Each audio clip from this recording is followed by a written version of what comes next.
کارمندان گمرک دو فرودگاه استرخان و ولگاگراد در 2 ماه آخر از مسافرانی که از تاجیکستان میآیند بیش از 117 کیلو نوز پیدا و مصادره کردند.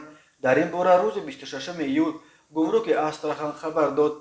سردار نقطه گمرک فرودگاه ولگاگراد دمیتری کلیتسوف گفت مهمانان از تاجیکستان در بغاج خود از 1 تا 4 کیلو نوز میآورند.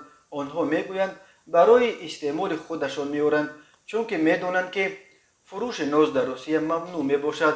سردار نقطه گمرک فرودگاه استرخان میگوید مهمانان روسیه میتوانند با خود نوز بیارند ولی فقط برای استعمال شخصی و نه زیادتر از 250 گرم محصولات تماکو به اندازه بیش از 250 گرم برای هر نفر سنش از 18 بالا دیگر مال برای استعمال شخصی حساب نمی شود و وارد کردنش به قلمرو EAS منع است.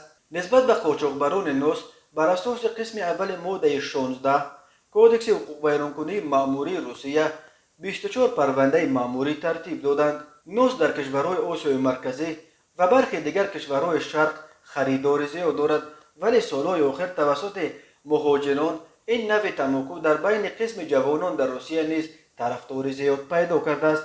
ظاهرا بعد دیدن این تمایل مقامات روسیه فروش نوز را منع کردند. تاتیانا پالیاکووا سخنگوی گمرک استرخان میگوید در ترکیب نوز گاه پاروی اشتر یا مرغ و خاکستر را هم علاوه میکنند.